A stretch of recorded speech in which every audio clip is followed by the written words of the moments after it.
The 2012 U.S. Senate race is already underway in Virginia with a number of announced candidates vying for the seat currently held by Democrat Jim Webb, who's stepping down after one term. I'm here with one of the candidates seeking the Republican nomination, Northern Virginia entrepreneur and businessman Tim Donner. Tim founded Horizons Television Incorporated in 1987 and began to create educational, promotional, and documentary productions for free market groups such as the Bill of Rights Institute, Media Research Center, Pacific Research Institute, and Atlas Economic Research Foundation. Tim, it's a pleasure to meet you, and I appreciate you taking the time to talk to Virginia Right today. Good to be with you, Tom. Okay. For those that don't know Tim Donner, could you give us a rundown of your background, family, education, business experience to date? Well, I've lived in Virginia for 25 years. I have been a businessman for the same amount of time. Been married for the same amount of time, for 25 years, to a wife who's truly my better half, and I'm not just saying that because she's going to see this interview. I have two special needs kids who we homeschool. The younger one, the older one went to public school in the special education program. Business background is part of it. Part of it is the public policy background that you talked about, which gives me an understanding of the issues. I also have a broadcast background. I was trained and have worked in the broadcast industry and had a baseball show for the last 8 years, a nationally syndicated show. And I'm also an elder in the Presbyterian Church. And I might add one note about my family going back is that my family was integrally involved in the founding of National Review magazine. And we're good friends with William F. Buckley. I grew up around him and spent a lot of time with him. So we have deep roots in the conservative movement. Good. Now, you are a successful businessman. Whether it is about, what is it about other candidates that most influenced your decision to run for the Senate? Well, I think that for such a time as this, and we all know that we're at a tipping point, we're headed for the edge of the cliff. We know about the debt crisis. We know about the entitlement crisis. We know about the health care crisis. And so the question is, what kind of person, what kind of candidate are people looking for in this kind of environment? And we saw in 2010 they're looking for something very different than a professional politician.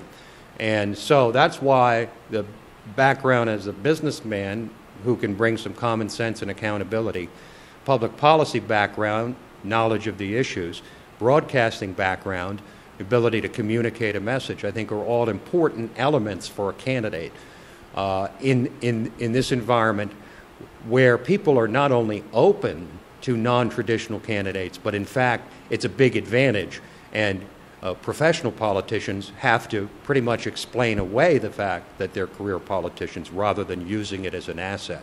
Yeah, Washington insider's not that good of a thing anymore. All right, now Standard & Poor's has warned America that they'll be forced to lower the U.S. debt rating if we do not get the debt under control. This means we would pay higher interest rates on future loans. Treasury Secretary Geithner has been telling anybody who will listen that if we do not raise the debt ceiling, that America will default on her loan payments, which will make future borrowing more expensive. So we're damned if we do and damned if we don't. The message is clear. Not balancing the budget is going to cost us more when we go to borrow money either way. Defaulting leaves us with bad credit and higher interest on loans, and raising the debt ceiling leaves us with bad credit, higher interest on loan rates, and more debt. What would you say to Tim Geithner? Well, with all due respect to Standard & Poor's, I mean, I fully agree with the idea that we've got to get our debt under control. We're at $14.3 trillion and growing with, trillions and trillions more as far as the eye can see. At this pace, we're going to add about $1 trillion additional national debt each year for the next decade. We have to get it under control. But that said, it doesn't mean that what we should do is take this Congress, which has outrageously and recklessly and irresponsibly spent our hard-earned money to the tune of the $14 trillion debt, and then say, well, okay, you may have maxed out your credit card, but we'll just increase the limit by $2 trillion. I just don't agree with that view. If we just say no to raising the debt ceiling, This will, by itself, Tom, force the Congress to make the hard decisions that they've refused to make. You place the debt payments, the obligations at the top of the list of things that need to be paid. And then you figure out from there what you need to cut. If they won't cut because it's the right thing to do, they need to cut because they're forced to do it. And as Ronald Reagan used to say, if we can't make them see the light, we'll make them feel the heat. Correct. Now, as a businessman, I'm sure you have created a number of jobs. What can the federal government do to create more jobs? Well, first of all, we have to accept the premise that the government doesn't create jobs. The private sector creates jobs. The federal government's role is to get out of the way and create a climate in which the private sector can create jobs, which create economic growth, which create tax revenue, which allow us to do the things that we can do. So what they need to do is make a more business-friendly climate. 35% corporate income tax rate is the highest corporate income tax rate in the world. That is not acceptable. We need to lower the regulatory barrier. And I think, too many regulations, too many taxes is not going to aid. It's going to hamper job creation. So we need more people in Washington who understand business, who come from a business background, not from a political background, having spent their whole career in politics. They don't understand business, and that's why there's so many just layers and layers of regulations that hamper economic growth and job creation. Okay. Now, the Obama administration has vilified oil, coal, and nuclear energy, preferring renewable green energy sources. Is this a good energy plan? Of course not. What they have done is try to change the subject and shift the blame and try to use the same rhetoric against the oil companies that they've used against the wealthy, and to demonize them, and to hope that people will take their eye off this administration's policies, which are anti-drilling, anti-oil exploration, anti-coal, and those things affect Virginia profoundly. They're hoping to just change the subject and hope people will blame the big oil companies because they're a convenient target. And while I don't condone everything that the oil companies do, I don't approve of them being used as a scapegoat for ineffective and failed administration policies. Good. Okay, as a businessman, have you seen any benefits or cost reductions with the passage of Obamacare in your own company, and where do you stand on repeal of Obamacare? Well, the answer to the first question is no. I've seen no cost savings. I've seen no benefits. We were told we could keep the same policies we had. Isn't true. We were told the cost would go down. Isn't true. We were told there would be more consumer choice. It isn't true. All the promises that were made in Obamacare have not or will not be kept. We were sold a bill of goods, but then again, the American people knew it. In overwhelming numbers, they opposed it, and yet this administration and its allies in Congress rammed it through anyway. It must be repealed or defunded. We can hope and pray that the Supreme Court does the right thing and rules the law unconstitutional, either through Ken Cuccinelli's suit here in Virginia, which will be overturned in appeal, certainly because there's 3 liberal judges, but nevertheless could make it to the Supreme Court, or the Florida case, which is even stronger and would kick the whole thing out. But we can't just stop at kicking out Obamacare and say it's okay to go back to what we had, because health care is busting budgets, family budgets across the country, not just in Virginia. We don't have a free market in health care. We need to use this opportunity for free market reforms like reducing barriers across state lines, serious tort reform, and expansion of health savings accounts. These things are vital to taking advantage of the opportunity to create a real free market in health care, which we have not had. Okay, which of the potential Republican presidential candidates are on Tim Donner's short list?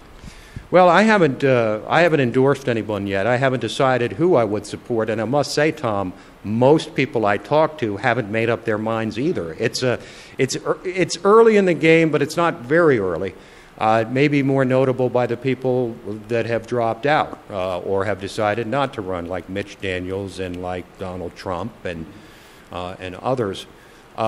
I think someone like Tim Pawlenty would be attractive in the sense that he doesn't have any discernible weaknesses. He doesn't inspire a great deal of energy, but he has no discernible weaknesses. He's solid on the issues, and I like the way he stepped up and said some bold things lately, for example, about farm subsidies.